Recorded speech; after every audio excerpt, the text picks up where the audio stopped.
우리가 빌립보서 1장을 통해서 죄 때문에 인생은 고통이 있다. 4대 고통, 대표적인 4대 고통 이야기했죠. 경제적인 고통, 그리고 질병의 고통, 죽음의 고통, 그리고 인간관계에서 오는 갈등의 고통, 상처들로 인한 고통, 그리고 하나님과 관계 단절에서 오는 허무함과 그 허무함에서 오는 인생의 고통, 이런 고통 속에서 인생은 살지만 그러나 그리스도인들은 그 가운데서도 기뻐하고 감사할 수 있다. 그 이유가 예수 그리스도 안에서 구원을 받음으로, 하나님의 사랑을 더 깊이 체험함으로, 하나님이 오늘도 우리와 함께 하심을, 우리 인생의 생사복을 주관하는 주권자임을 믿을 때, 그리고 우리가 죽은 다음에 영원한 천국이 있다. 이 인생관, 내세관을 갖고 살 때 이 땅에서는 어떤 일이 있어도 우리에게는 천국이 있다. 이 내세관 때문에 이 땅에서 소망을 가지고 기쁨으로, 감사함으로 살 수 있다. 그리고 나를 통해서 누군가가 세워지는 것, 나를 통해서 누군가가 예수 믿고 누군가가 신앙이 성장하고 그래서 이 은혜를 누리고 사는 걸 통해서 우리는 기쁨을 맛볼 수 있다. 우리가 핍박을 당하면서도 이 세상에 사는 법이 다르기 때문에 우리는 비웃음을 당하고 소외를 당하고 조롱을 당하고 고통을 당하지만 상주심을 바라보고 우리는 기뻐할 수 있다. 이제 이런 부분들을 쭉 다루면서 1장 27절에 너희가 이런 하나님의 백성이 됐기 때문에 이제는 백성답게 살아라. 백성답게 사는 건 첫째, 한마음 한뜻이 돼서 복음을 위해서 협력하는 거다. 두 번째, 어떤 핍박이 와도 그 속에서 신앙을 지켜가는 것이 하나님의 백성답게 사는 거다. 그러면서 이제 2장 1절에 넘으면서 그러므로 어떻게 우리가 한마음 한뜻이 돼서 복음을 위해서 협력할까? 하나님 나라를 위해서 살까? 하나 되는 방법이 화목이 중요한 주제가 됐습니다. 그래서 화목하기 위해서는 서로 위로자가 돼야 된다. 격려하는 사람이 돼야 된다. 세상은 위로자가 없어요. 격려하지 않아요. 다 비하하고 조롱하고 깎아내리고 공격하고, 그건 세상이에요. 그러나 그리스도인은 그 가운데서 위로자가 되주셔야 되고 격려자가 되주셔야 돼요. 상대편 입장에서 이해하고 배려하고 섬기는 자가 되라고, 긍휼과 자비를 베푸는 자가 되라고 말씀을 하셨죠. 그러나 이 화목을 깨트리는 중요한 요소가 뭐라고 그랬죠? 다툼이다. 그러니까 가정에서나 교회에서나 사회에서 어쨌든 다투지 마라. 그 다툼의 원인들을 쭉 설명했어요. 다투지 마라. 그리고 허영으로 하지 마라. 자기 자랑하려고 뭘 하지 마라. 거기서 다 화목이 깨진다. 자기 드러내려고 하지 마라. 근데 그 중심에 뭐가 이기심이 있다. 자기 일만 돌아보지 말고 다른 사람의 일을 돌아보라. 이기심을 벗어나라. 그러니까 다툼이나 허영의 중심에는 이기심이 있어요. 이기심은 자기 중심의 사상이죠. 여기서 벗어나라. 근데 이렇게 벗어나기 위해서는 어떻게 해야 됩니까? 2장 3절에 이걸 다툼에 대해서 이야기하면서 뭐라고 그래요? 아무 일이든 다툼이나 허영이나 이런 걸 하지 말고 오직 겸손한 마음으로 각각 자기보다 남을 낫게 여기라. 이런 다툼이나 허영, 이기심을 극복하는 건 뭐냐? 자기보다 남을 낫게 여겨야 된다. 그게 뭐예요? 겸손이다. 그렇게 말씀을 해요. 겸손해야 된다. 근데 이 겸손이 뭐냐? 바로 그리스도의 마음을 품는 거다. 이제 5절에 그렇게 설명을 시작하는 거예요. 그래서 이제 5절에 뭐라고 말씀하죠? 너희 안에 이 마음을 품으라. 곧 그리스도 예수의 마음이니. 그래. 그러니까 나보다 남을 낫게 여기는 마음, 겸손한 마음을 가져야 다툼과 이기심에서 벗어나고 위로자가 될 수 있고 격려자가 될 수 있고 상대편 입장에서 이해하고 배려하고 섬기는 자가 된다는 거예요. 근데 그 그리스도의 마음이 어떤 마음이냐? 근데 여기서 이제 품으라는 단어가 중요해요. 품어라. 이 품어라는 단어는 끌어들이다라는 단어예요. 끌어들이다. 그러니까 우리 속에 근본적으로 있는 마음이 아니라는 거예요. 내 속에 있는 내 마음 본질은 뭐예요? 교만함이에요. 이기심이에요. 자기중심이에요. 목숨 걸고 사랑한다고 해도 부부지간에도 이기심이에요. 상대가 나를 사랑하니까 사랑하지, 상대가 나를 끝까지 미워하고 바람펴 보고 끝까지 나 무시하고 멸시해 보세요. 사랑하는 마음이 생기나? 때려 죽이고 싶지. 이게 이기심입니다. 다 자기중심, 사랑도 자기중심이에요. 이게 우리 본질이에요. 왜? 타락한 인간은 에덴 동산에서부터 자기중심입니다. 이게. 네가 최고야. 하나님 말 듣지 마. 네 마음대로 살아. 이게 사탄의 유혹이잖아요. 오늘날도 똑같은 말을 계속 막인하고 있어요. 에베소 2장에 뭐라고 그래요? 너희가 그때 공중의 권세 잡은 자를 따랐다. 지금 불순종의 아들들 가운데 역사는 영을 따랐다. 사탄을 따랐다. 그 특징이 뭐예요? 세상 풍속을 따르며 자기 마음에 원하는 대로 하여 그래요. 그러니까 마귀가 우리를 지배하는 방법이 다른 거 없어요. 돈이 최고다, 건강이 최고다, 외모가 최고다 이런 세상의 가치관을 만들어주고 거기에 마음을 뺏기고 살게 하든지 아니면 뭐 자기 마음에 원하는 대로 살게 해요. 네 인생 네 거야. 네 마음대로 살아. 네가 최고야. 누구 말도 들을 거 없어. 네 인생 네 마음대로 살아. 이게 에덴 동산에서 했던 말을 마귀는 지금도 하고 있고 그것 때문에 사람들이 다 거기에 끌려가요. 그 결과가 뭡니까? 불행이란 말이죠. 분열이고 불행이에요. 자, 그래서 주님은 오늘 우리에게 너희는 이 마음을 품으라. 그래서 결국은 뭐예요? 이 마음을 끌어들이라는 거예요. 품으라는 단어입니다. 끌어들이라. 풀어내오라는 단어인데 끌어당기는 거예요. 끌어넣는 거예요. 의도적인 노력이 필요한 거예요. 우리의 본질은 교만해요. 자기중심이에요. 그렇기 때문에 이 겸손한 마음, 그리스도의 마음은 끌어들여야 됩니다. 날마다 이것을 의도적으로 노력해야 되는 거예요. 그러면 그 그리스도의 마음이 어떤 마음이냐를 이제 설명해 가죠. 이 마음을 끌어들여 그러면서 뭐라고 그래요? 그리스도의 마음은 겸손한 마음인데 그 겸손이 뭐냐? 이제 설명을 해 나가죠. 그러면서 6절에 그는 근본 하나님의 본체시나 하나님과 동등됨을 취할 것 여기지 아니하시고 그래요. 그는 근본적으로 하나님이시다. 하나님으로서의 마땅히 받아야 될 대접과 영광이 있고 하나님으로서 당연히 주장할 권리가 있다는 거예요. 근데 그것들을 다 내려놨다는 거죠. 그것을 취할 것으로 여기지 않냐고 오히려 자기를 비어 그래요. 7절에 그러니까 그리스도의 마음이 뭐냐? 당연히 받을 권리예요. 누릴 권리예요. 당연히 받아야 될 대접이에요. 근데 그걸 내려놓는 거예요. 그걸 비우는 거죠. 여러분 우리가 당연히 받아야 될 권리를 포기하는 것처럼 어려운 게 없습니다. 예수님은 자기를 죽이려고 로마 군대와 바리새인들이 군속들이 예수님을 찾아오죠. 잡으러 와요. 잡겠다고 덤비니까 베드로가 칼을 뽑고 예수님 보호하겠다고 막 나섰죠. 그때 주님이 뭐라고 말씀합니까? 마태복음 26장 53절에 너는 내가 내 아버지께 구하여 지금 12군단 더 되는 천사를 보내시게 할 수 없는 줄 아느냐? 이 12개 사단 되는 천사들을 내가 출동시키면 내가 잡히겠냐? 이 로마 군인들이 나를 잡을 수 있겠냐? 그 말이에요. 여러분 그 히스기야 왕 때 아수르 제국 그 시대의 대제국이었던 최고 대제국이었던 아수르 제국이 이스라엘을 쳐들어오죠. 모든 국토가 다 유린이 됐고 예루살렘 하나 남았습니다. 수도 예루살렘 하나 남았어요. 딱 포위하고 이 성중에 있는 백성들에게 말을 합니다. 뭐라고 말합니까? 야 너희들 너희 왕 히스기야 말을 듣지 마. 믿지 마. 히스기야 왕이 하나님을 믿고 의지하자고 그러는데 그 말 믿지 마. 야 봐라. 열국이 다 우리에게 짓밟힘을 당했고 다 점령당했다. 그리고 너희 나라도 지금 다 점령당했어. 이제 수도 하나 남았어. 야 우리가 말 2,000필 줄 테니까 거기 태울 군대 있으면 내놔봐. 그러니까 이스라엘 백성 가운데 말 타고 싸울 수 있는 군대 2,000명도 없다는 이야기예요. 지금 다 망한 거예요. 그걸 이야기하면서 뭐라고 그래요? 지금이라도 항복하고 투항해. 그러면 살려줄 거야. 이래요. 하나님 믿는다고? 하나님 계시면 왜 너희가 지금 다 이렇게 점령당했냐? 우리를 이길 군대가 없어. 너희 지금 현대 군사력은 게임도 안 돼. 몇천 명도 동원을 못 시켜 지금. 다 망했단 말이에요. 근데 여기는 12만 명이 와 있어 지금. 여러분 그 시대 12만 명은 엄청난 인구예요. 군대가. 대군이란 말이죠. 지금도 12만이 출동했다. 이건 엄청난 거 아닙니까? 히스기야 왕이 그 말을 듣고 선지자한테 사람을 보내요. 저 말 들으시지 않았습니까?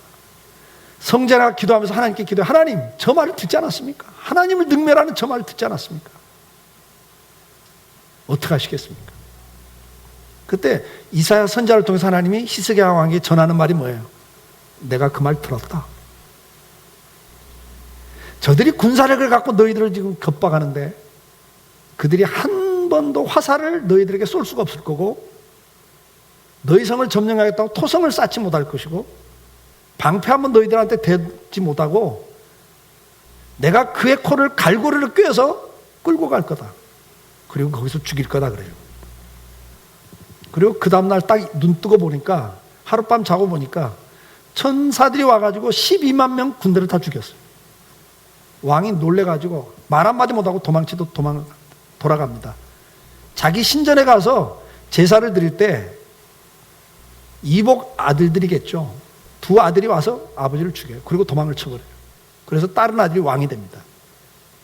이게 이사야서에 기록된 내용이에요. 오늘도 하나님은 그럴 수 있는 분이라는 거예요. 예수님은 그런 권세, 권력이 있는 분이라는 거죠. 그런데도 그걸 쓰지 않겠다는 거예요. 지금. 그냥 잡히세요. 끌려가요. 채찍을 맞고 얼굴에 침뱉음을 당하고 그리고 끌려가서 죽어요. 지금 그 이야기를 하시는 거예요. 오늘 우리가 왜 갈등이 생깁니까? 가정이나 교회나 사회 속에서 우리는 화목하지 못하고 왜 갈등 구조 속에 들어갑니까? 남편과 아내 사이에 가장 큰 갈등이 어디서 생깁니까? 부모와 자녀 간에도 왜 갈등이 생깁니까?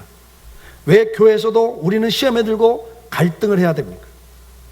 왜 이 사회가 이렇게 갈등이 심화되고 이제는 그 갈등이 폭발할 지경, 그래서 분노 범죄가 많아지는 이런 사회 구조를 만들고 있습니까? 그 원인을 들여다보면 뭡니까? 다 자기를 부인하지 못하는 데서 생기는 일들입니다. 내가 이렇게 대접받는 건 억울해. 내가 이렇게 무시당하고 살 수는 없어. 내가 얼마나 열심히 살았는데 결과가 이거밖에 안 돼. 이 사회가 문제가 있어. 구조적인 문제가 있어. 내가 당신을 위해서 어떻게 살았는데, 내가 너를 위해서 어떻게 했는데, 내가 얼마나 노력을 했는데, 내가 얼마나 희생을 했는데. 여기서부터 시작되는 거 아닌가요? 대부분의 갈등은 이러고는 살 수 없어. 이럴 수는 없어. 어떻게 나한테 이럴 수가 있어? 내가 이렇게 무시당하고는 살 수 없어. 부부관계에서부터 모든 관계가 이 사회 문제가 다 뭐예요? 나는 이렇게 무시당할 수 없어. 내가 이렇게 노력했는데 정당한 대우를 나한테 해달라는 요구에서부터 갈등은 시작됩니다.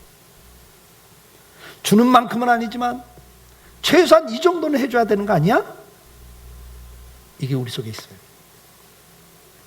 그러나 주님은 마태복음 16장 24절에 이렇게 말씀합니다. 예수께서 제자들에게 이르시되 누구든지 나를 따라오려거든 자기를 부인하고 자기 부인을 먼저 하라는 거예요. 오늘 주님은 먼저 자기 권리에 대해서 이야기를 합니다. 당연히 받아야 될 대접에 대해서 이야기를 해요. 그것을 비우라. 그리고 어떻게 되라? 비우는 수준은 멈추는 게 아니라 그 다음 뭐라고 그래요? 오늘 말씀에 종이 되라는 거예요. 종이. 자기를 낮추시고 죽기까지 복종할 수 있는 십자가의 죽으심이라. 7절에 오히려 자기를 비워 종의 형체를 가지사 그런 말씀을 하고 있습니다. 여러분, 종이 된다는 건 뭡니까? 종은 인권이 없습니다. 권리가 없습니다. 종에게 무슨 인권과 권리가 있습니까? 지금 주님이 이렇게 묘사를 하는 거예요. 비유를 드는 거예요. 네가 어느 정도까지 낮아져야 되냐? 어느 정도까지 네가 겸손해져야 되냐? 종이 되라. 종은 인권, 권리 없고 오직 주인의 말에 복종하는 거다. 근데 어디까지 복종하냐? 죽기까지도 복종을 하는 거다.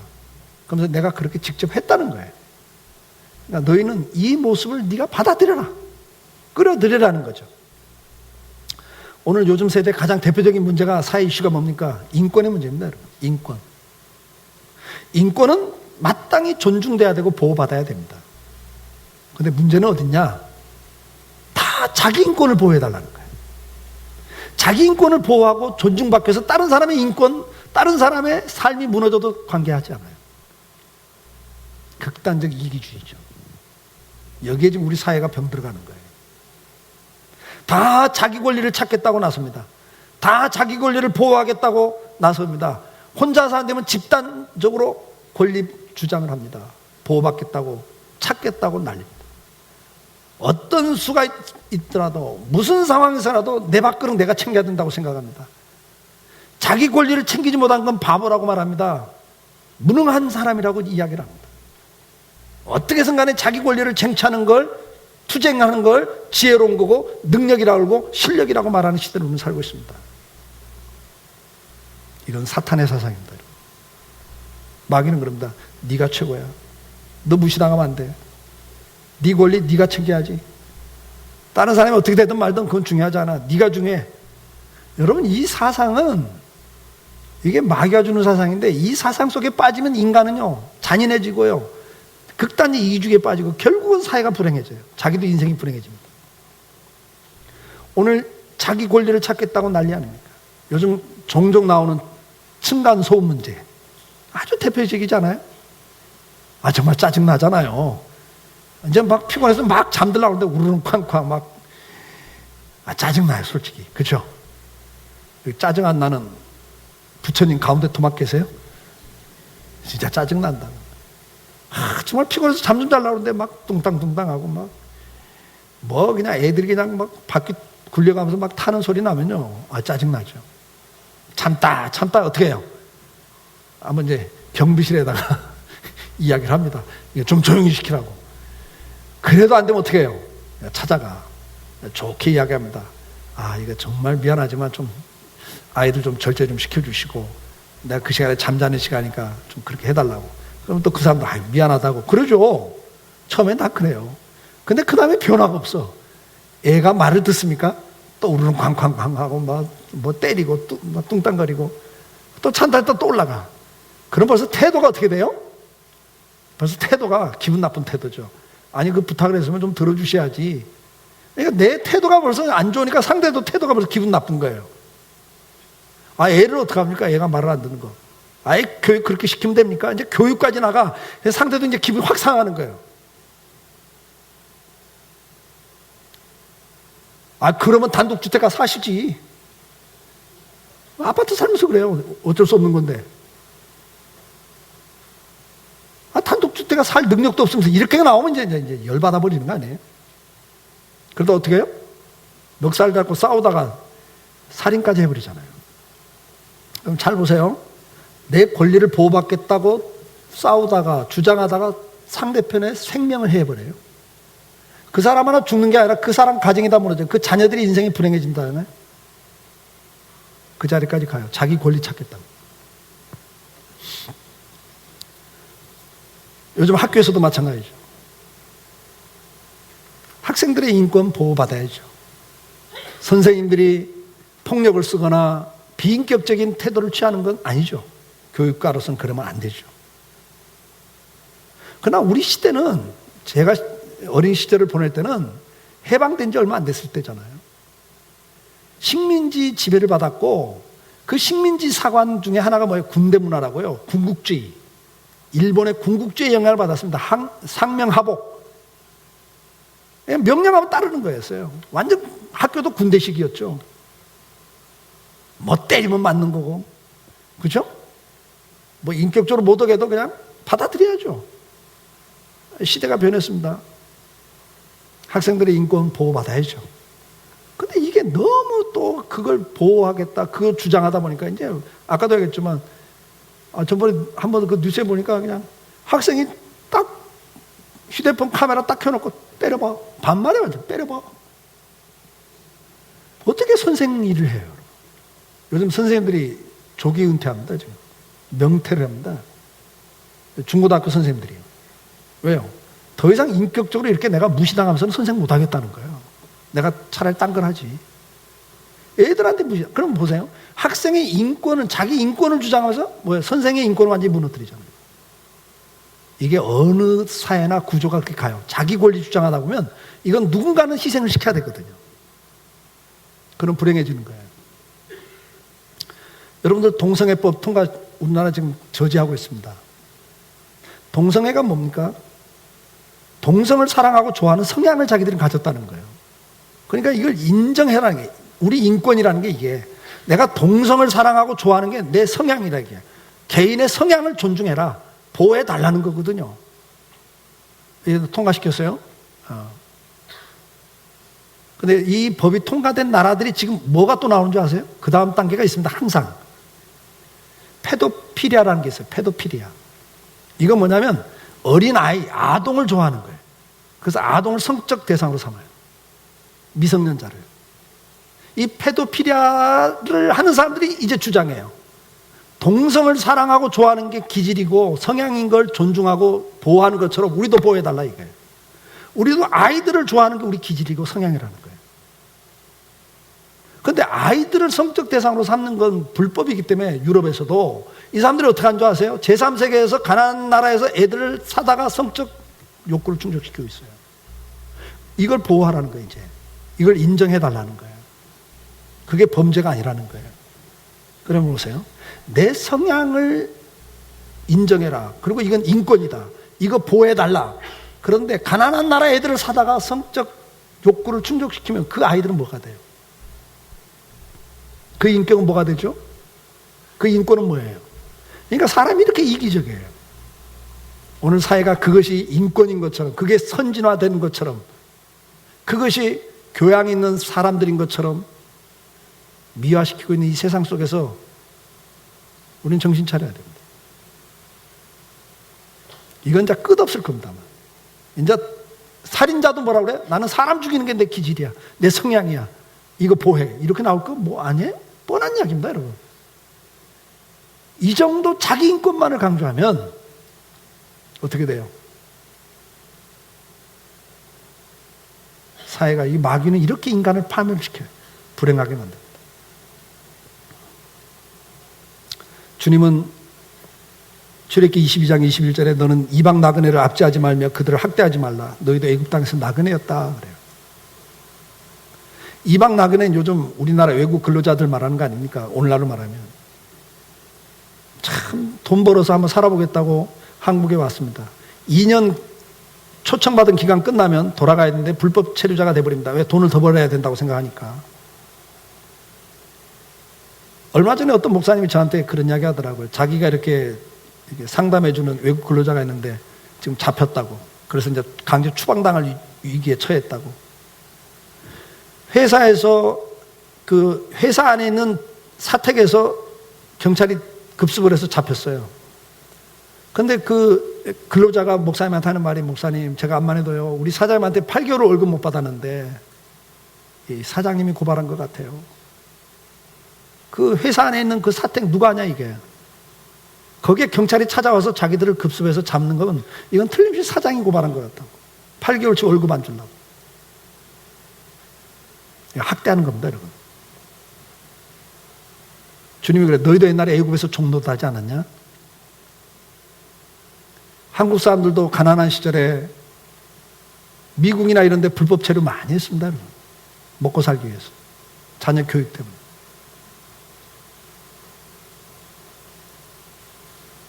우리나라 조선 말기에 하와이로 사탕수수 농장에 노동자로 간다고 가보니까 노동자가 아니었습니다. 노예였습니다. 먹을 게 없어서 사료를 먹으면서 살았다고 그러잖아요. 우리도 그런 아픔이 있어요. 그런데 언제부터 잘 살았다고 이렇게 외국 근로자들 그 법적으로 보호받지 못하는 약점을 이용해서 착취하면 됩니까? 성경은 지금 그 이야기보다 더 중요한 이야기가 뭐죠? 너희 권리 주장하지 말고. 신명기 24장 19절에 네가 밭에서 곡식을 멜 때 한 다발을 밭에 있어 버렸거든. 깜빡 잊고 안 가져왔거든. 잊어버렸거든. 다시 가서 가져오지 말고 나그네와 고아와 과부를 아예 남겨두라. 그리하면 내 하나님 여호와께서 내 손하는 모든 일에 복을 주리라. 여러분, 내 밭이고 내가 농사진 거예요. 근데 성경 뭐라 그래요? 한쪽 모퉁이는 항상 남겨둬라 그래요.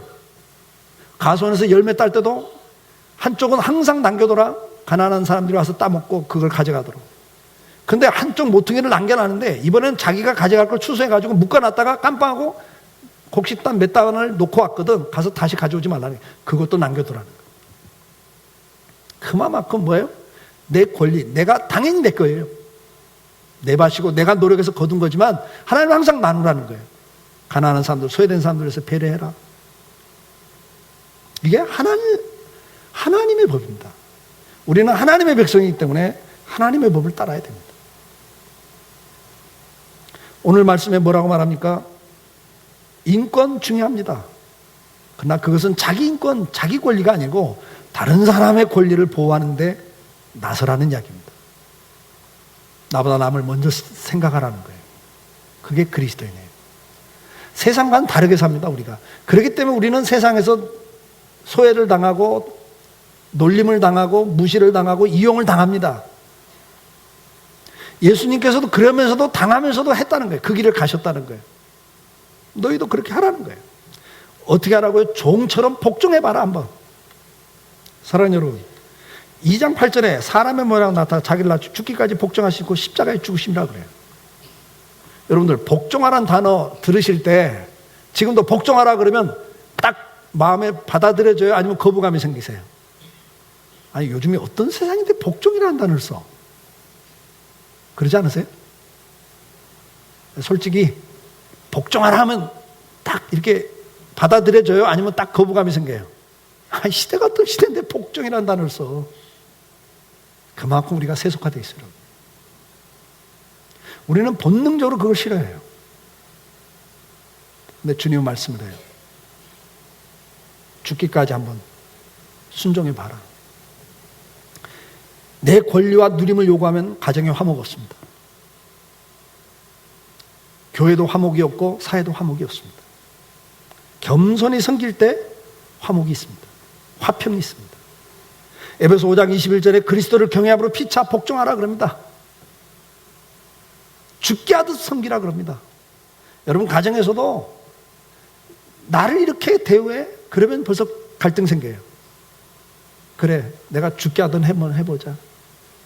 지금 주님이 내 앞에 있다면 내가 어떤 말을 하고 어떤 태도를 취할 것인가? 그거 생각하면서 하라는 거야. 아내한테도 남편한테도 부모한테도. 죽게 하든 한번 해봐라. 그러려면 어떻게 해야 돼요? 종이 돼야 되는 거예요.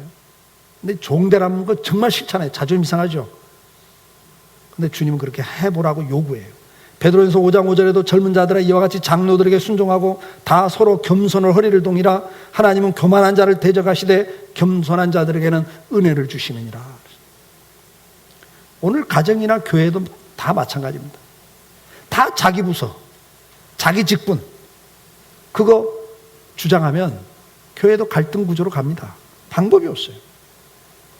목사, 장로, 권사, 집사 그리고 모든 부서가 서로 자기 권리 주장하면 그리고 자기 대접하라고 하면 교회는 갈등 구조로 갈 수밖에 없습니다. 요즘 강남의 어떤 교회는 부목사님들이 노동조합을 만들었어요. 노조를 만들어가지고 자신들의 권리를 보장하고 처우를 개선해달라고 요구하고 있습니다. 투쟁을 하는 거예요. 자기 권리 보장해달라. 처우 개선해달라. 우리가 대학원까지 나왔고 목사가 되는데 대우가 이게 뭐냐? 이 세상에 사는 걸 그대로 교회가 지금 흉내내요. 목사님들도. 그러면 장로님들은 뭐라고요? 우리 당의 권리를 주장하는 거예요 또. 그럼 안수집사들 가만히 있어요? 우리 안수집사는 뭐냐? 우리가 안수집사인데 우리는 뭐냐? 이제 요즘 한국 교회 모습입니다. 근데 이게 다 뭐냐? 세상의 사상, 사탄의 사상이 우리 속에 그대로 들어오고 있는 거예요. 제가 요즘 젊은 목사님들 만나면 뭐 다는 아닙니다만 상당수가 저희하고는 좀 달라요. 다릅니다. 제가 개척할 때, 우리 80년대에 제가 개척할 때, 제 주변에 있는 저희 또래 목사님들은 전 재산 거기다 넣었어요. 저부터도 전 재산 해서 개척을 합니다. 50평 상가 얻어가지고 3분의 1을 막아서 합판으로 막아놓고 건물 주인이 팔아야 되니까 세를 놓는 거니까, 교회니까 세를 놓는 거니까 절대 구조 변경하지 말라고. 바닥에도 뭐 하지 말라고 해서 보일러를 못 깔았어요. 그냥 스티로폼 깔고 위에다 비닐 장판 깔고 3분의 1을 합판으로 막아서 사택으로 썼습니다. 물도 제대로 안 나왔습니다. 한여름에는 복사일 때문에 새벽 2시까지 잠을 못 잤어요. 한겨울에는 천장에 하얗게 성에가 껴 있었어요. 거기서 우리 다솜이를 키웠죠. 얼굴이 얼어 터졌어요. 희생이라고 생각해 본 적이 없어요, 그걸. 처음 예배당을 지면서 이제 그 상가가 이제 교회가 부흥하면서 예배실이 부족하니까 그걸 텄죠. 사택이 나가야 되잖아요. 뭐 돈이 없잖아요. 그래서 그 아파트 뒤에 있는 아파트 동남 아파트에 어떤지 문간방 하나 월세 내고 잠만 잤어요. 잠만. 우리 사람 매일 빨래 끓여가지고 교인 집에 가서 빨래를 하고 왔어요. 그것도 시간 맞춰가면서 눈치 봐가면서. 그렇게 몇 년을 살면서도 희생이라고 생각해 본 적이 없어요. 처음 예배당을 짓고 뭐 이제 그 월세 같은 것도 이제 돈이 아까우니까 교회 지하실 한쪽에 12평이라고 그래요. 우리 한장로가 12평에다가 지하실에 사택 꾸미고 들어가서 또 몇 년을 살았죠. 여름에 장마철에 역류가 돼서 밤새 물을 퍼내고 곰팡이가 온 집에 퍼져 있고 우리 다솜이는 목에 곰팡이균이 시집가기 전까지 기도 제목이었어요. 그거 없애달라고. 하얗게 이렇게 쭉 선이 그어져 있었고 우리 동혁이는 손톱에 곰팡이균이 껴가지고 손톱이 뭉그러져 있었고 그래도 그걸 희생이라고 생각해 본 적이 없어요. 개척에서 여기까지 오면서 사례비를 못 받으면서 그걸 희생이라고 생각해 본 적이 없어요. 근데 요즘에 후배 목사들 만나보면 개척하면서도 사택은 따로 준비해야 한다고 생각을 해요. 우리 가정을 보호해야 된다. 우리 애들을 보호해야 된다. 맞아요. 필요해요. 그러나 그게 권리가 되면 안 되죠. 요즘 부목사님들, 우리 교회 부목사님들 아직 그런 분이 안 계십니다만은 면담을 할 때 사택 줄 겁니까? 사례비는 얼마입니까? 내가 할 일이 뭡니까? 그거 외에는 못합니다. 이래요. 내 개인 시간이 있어야 됩니다. 우리는 교회가 필요하다면 제가 강도사 고시 볼 때도 교회가 필요하다면 교회 일을 하고 있었어요. 강도사 고시 한번 떨어지면 1년을 또 기다려야 하는데 그건 둘째였습니다. 여러분. 내 진로 문제 전혀 우선순위가 아니었어요. 요즘에는 아닙니다. 인격적으로도 대접해달라고 그래요. 교회까지 이렇게 가고 있어요, 지금. 근데 오늘 주님 우리에게 말씀을 해요. 종이 돼보라고. 저도 살다 보면, 이게 뭐 정말 날마다 싸움이죠. 내 안에 두 마음이 있잖아요. 그렇죠? 예. 부부지간에도 무시당하면 기분 나쁘고. 예. 또 목회하면서도 또 그런 일을 당할 때가 있거든요. 멱살 잡혀보기도 하고 주먹으로 그냥 뭐 세상 말로 아구라는 거는 안 맞아봤지만 그냥 머리는 막 때리더라고. 예배당 질 때 돈 빨리 안 준다고 와서 때린 폭행을 당해본 적이 있고 어느 때는 우리 성도 남편이 예수 안 믿는 분인데 그냥 그 지하실에 살 때 그냥 신발 신고 그냥 사택에 막 들어오더니 나를 그냥 멱살 잡고 때리더라고요. 왜 네가 우리 부인 끌어들이냐고. 절대 교회 못 나오게 하라고. 안 그러면 죽인다고 막 그러더라고요. 앞에다 대놓고 뒤에서 욕하는 거 많이 들어봤죠. 목회하면서 욕 안 하도 놓고 어떻게 목회해요. 저도 잘못한 게 있고 실수가 있으니까 욕도 하죠. 뭐 어느 때는 막 전화기 대놓고 욕하는 분도 있었고요. 집사님이 돌변하니까 무섭대. 대놓고 저주한 적도 있고 예배당 저지나 보라고. 내 손에 장을 지진다. 별일 다 당해보죠. 그래도 얼마나 자연스러워 기분 나빠요. 그때마다 이 생각이에요.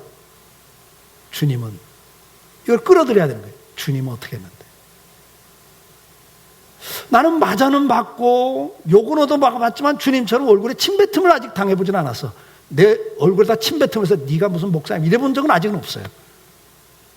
그리고 죽진 않았잖아요. 예수님 죽기까지 했는데. 그러니까 나는 아직 멀은 거예요. 그거 생각하는 거예요. 그래. 뭐 어느 때는 확 올라오죠.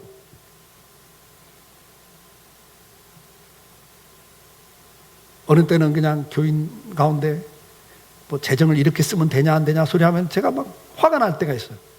그래, 나 사례비 못 받고 교회 어려울 때 내 사례비 다 집어넣을 때 너 월급 한 번 내놓은 적 있냐? 한 번이라도 내놓으면서 이야기를 해야지. 나는 몇 년씩 사례비 다 집어넣는데 당신 사례비 한 번 월급 넣어본 적 있어? 교회 그렇게 어려울 때 한 번이라도 신경 쓴 적 있어? 개척에서 여기까지 오면서 집을 2번이나 나는 다 집어넣는데 내 재산 다 집어넣는데 당신 집 한 번 넣어본 적 있어? 그런 생각이 막 확 올라와. 그럼 막 화가 나. 그러고 어디 권리 주장을 그렇게 해? 그러다가도 주여, 이놈이 또 살아납니다. 내가 뭔데? 그렇게 한 것도 은혜인데. 이제 은퇴를 생각하면서도 또 그런 생각이 들어요. 그래서 제가 전번에 당에다 이야기한 거예요. 내 은퇴 문제 다 당에 위임합니다. 내가 하나도 요구하지 않습니다. 당회가 한 대로 하겠습니다. 저는. 그냥 나가라면 그냥 나갑니다. 저는. 왜요? 그게 권리가 되면 안 되죠. 내가 그동안 어떻게 했는데. 그렇잖아요? 이 교회 오는 과정에서 30년 동안 목회하면서 내가 어떻게 했는데. 현실가로 하면 10억 이상의 재산을 넣는데 나를 이렇게 대우해? 언제부터? 이 생각이 안 드는 게 아니에요. 여러분요. 사람은 다 이게 본능적으로 올라옵니다. 그러나 그걸 어떻게 죽이냐의 싸움이죠. 죽이냐의 싸움. 그러니까 주님의 마음을 끌어들이라는 거예요. 그래서 또 끌어들입니다. 또 끌어들여요. 저도 부단히 끌어들이고 있어요. 얼마나 목사가 아직도 덜 됐는지. 저 지난주에 말레이시아 갔다 들어오는데 공항에서 또 화가 났었어. 우리 장정현 목사 때문에. 내가 카트에다가 이제 가방을 끌고 오는데 우리 집사람이 핸드캐리어 끌고 오고 딱 나오니까 얼른 쫓아도 우리 집사람 거 레이디 퍼스트니까 당연하죠. 우리 집사람 가방을 딱 끌더라고. 그 조그만 가방 지가 끌고 가고 나는 계속 카트 밀고 오는 거야. 주차장도 저 바깥에 세우는데 한참 올라갔다 내려갔다 하는데 막 화가 나더라고. 뭐 이렇게 눈치가 없어. 지가 카트에다 그 조그만 가방 더 올려고 끌고 가면 되지. 막 화가 났어요. 태도가 불선해서 내가. 우리 사람이 막 왜 그러냐고 나한테 굴더라고. 아직도 이래. 아직도 그거 하나 가지고도 화가 나. 또 덜 됐어요. 아직도 멀었어요. 그러니까 또 끌어들여야 돼. 그때 또. 그래서 제가 또 차 타고 오면서 주여. 그리고 또 장모사한테 또 말 걸고 뭐 또 요즘 어떻게 돼가냐 뭐 사모님 건강 괜찮냐 뭐 또 그거 극복하려고 애를 썼죠. 여러분 목사가 이 정도 수준밖에 안 돼. 그러니까 존경하니 그런 소리 하지 마요. 괜히 상처받아 여러분들이. 인간은 그래. 인간이 그렇게 끝없이 자기가 살아나요. 사소한 데서부터 기분 나쁘고 대우받으려고 대접받으려고 무시당하면 기분 나쁘고. 그런데 주님 그래요. 종처럼 한번 섬겨봐라. 그 결과가 어떻게 되죠? 오늘 본문이 뭐라고 말해요? 그렇게 십자가에 죽으심이라 그러면서 9절에 이러므로 그럽니다. 이러므로 9절이 이러므로 하나님이 그를 지극히 높여 모든 이름에 뛰어난 이름을 주셨다. 그래. 세상은 뭐라고 그래요? 네 거 네가 챙겨. 네 앞그럼 네가 챙겨. 권리 주장해. 안 그러면 바보 돼. 안 그러면 이용당해. 근데 주님은 그래요. 그건 세상 법이고 하늘의 법은 하나님의 법은 너 낮아지는 거야. 네가 겸손해지는 거야. 네가 먼저 섬기는 거야. 그럼 말해요. 그럼 바보 돼요. 이용당해요. 다 뺏겨요. 그것도 모자라서 무능하다 소리 들어요. 바보 소리 들어요. 근데 주님 말해요. 아니야. 세상 법은 그렇지만 하나님 법은 아니다. 내가 너를 높여.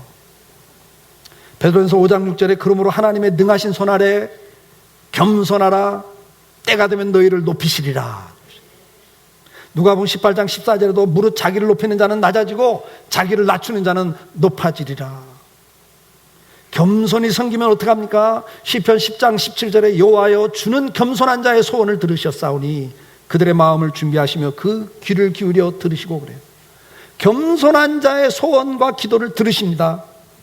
잠언 3장 34절에 뭐라고 그래요? 진실로 그는 거만한 자를 비웃으시며 겸손한 자에게 은혜를 베푸시나니 그래요. 겸손한 자에게 은혜를 베풀어 주세요. 시편 147편 6절에 여호와께서 겸손한 자들을 붙드시고 악인들은 땅에 엎드려뜨린다 그랬어요. 여러분, 땅에 엎드려뜨림을 당할 수 있는 상황, 망할 수 있는 상황에 겸손한 자는 하나님 그때 붙들어 준다는 거예요. 시편 149편 4절에 여호와께서는 자기 백성을 기뻐하시며 겸손한 자를 구원으로 아름답게 하신다. 겸손한 자를 도와주신대요, 붙잡아 주신대요, 구원해 주신대요. 잠언 15장 33절 여호와를 경외하는 것은 지혜의 훈계라 겸손은 종기의 길잡이니라. 여러분, 겸손하고 낮아지면 바보 되는 것 같지만 절대 그렇지 않아요. 하나님 여러분을 존귀하게 만들어 주신대요. 잠언 29장 23절에 사람이 교만하면 낮아지게 되지만 마음이 겸손하면 영예를 얻는다, 명예까지도 주신다 그랬어요. 잠언 22장 4절에 겸손과 여호와 경외함의 보상은 재물을 준대요, 영광을 준대요, 명예를 줘요, 생명까지 줘요. 마태복음 11장 29절에 나는 마음이 온유하고 겸손하니 나의 멍에를 메고 내게 배우라. 그리하면 너희 마음이 쉼을 얻으리니. 놀랍지 않아요? 겸손한 자는 마음의 쉼을 얻는데요. 이게 뭔 말이에요? 마음의 평안이 주어져요. 여러분, 섬겨보세요. 대접받겠다고 싸우면 갈등, 불행만 와요. 분노만 생겨요. 상처만 생겨요. 그런데 내가 바보처럼 종이 되어보자. 그래, 주님처럼 나도 종이 되어보자. 그래, 나도 한번 섬겨보자. 그런데 놀라운 건 뭐냐? 그렇게 섬길 때 마음에 기쁨이 있어요. 마음에 평안이 있습니다. 만족이 주어집니다, 여러분. 대접받는 데는 만족 없습니다. 끝없이 요구합니다. 내 스스로도. 그래서 어떤 분은 그러더라고요. 부인한테 좀 잘해서요. 그러니까 아니요. 한 번 잘해주면 끝없이 더 요구해요. 안 해주다 어쩌다 한 번 해주면 평생 꽃 안 주다 한 번 주니까 눈물 흘리고 감동합니다. 그게 세상 법칙이에요, 여러분. 해주면 끝이 없어요. 그러나 주님은 그래요. 한번 죽기까지 해봐라. 그렇게 해봐라. 세상에서도 바보 됩니다. 이용당합니다. 그러나 여러분 끝없이 섬겨보세요. 언젠간 알아요. 이 사람이 능력도 있는데, 이 사람 머리 나쁜 것도 아닌데, 이 사람 다 이야기 평소 해보니까 이런 생각 다 갖고 있는데 어떻게 저렇게 살지? 어떻게 나한테 이렇게 해주지? 나중에는요, 진심은 통합니다. 진짜 화인받은 백성 아니고는 진심은 통해요. 알아요, 다. 부부지간도 압니다. 바보처럼 더 무시하지 않아요, 여러분. 상대가 그렇게 하는 거, 신앙 때문에 그렇게 하는 걸 이용을 계속하고 더 요구하면 그 사람 정말 나쁜 사람이죠. 그런데 그것도 끝까지 갚았어요. 하나님이 여러분들에게 갚아주셔요.